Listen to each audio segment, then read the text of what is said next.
শনিবার বেলা ১টা নাগাদ মাথাভাঙ্গা নজরুল সদনে শ্রম দপ্তরের পক্ষ থেকে বিনামূল্যে সামাজিক সুরক্ষা কার্ড প্রদান ও সচেতনতা শিবির অনুষ্ঠিত হলো।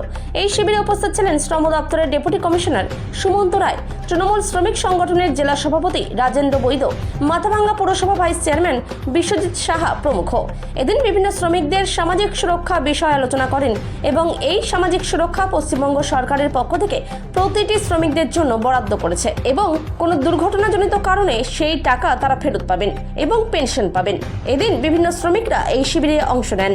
জোগাড়ে আপনার মাছ বিক্রি করে, সবজি বিক্রি করে, ধান বিক্রি করে, চাল বিক্রি করে, ফুল বিক্রি করে, যত রকম কর্মী আছে এই হল থেকে বাইরে বেরিয়ে রাস্তায় গেলে যত রকম কর্মী পাবেন সমস্ত শ্রমিকদের আমরা নাম নথিভুক্তকরণের চেষ্টা করেছি, করে যাচ্ছি এবং বর্তমানে এরকম 5.5 লক্ষ শ্রমিক আছে যাদের হাতে আমাদের কোচবিহারের শ্রম দপ্তর আজ অব্দি 78 কোটি টাকা তুলে দিয়েছি। আমরা 78 কোটি টাকা আর্থিক সাহায্য করেছি প্রায় 1000 জনের বেশি শ্রমিক ভাই বোনদের হাতে।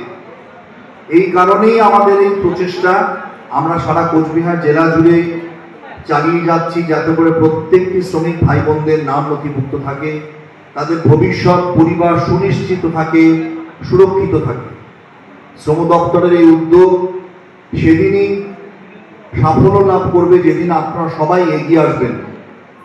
আমি বলছি আজকে এই মঞ্চ থেকে, ভবন থেকে রাস্তায় বেরিয়ে যদি আপনি অনেকে জিজ্ঞেস করেন বই বানিয়েছেন কিনা, অনেকে হা করে তাকিয়ে থাকবেন, অনেকে হয়তো নামই শোনেননি।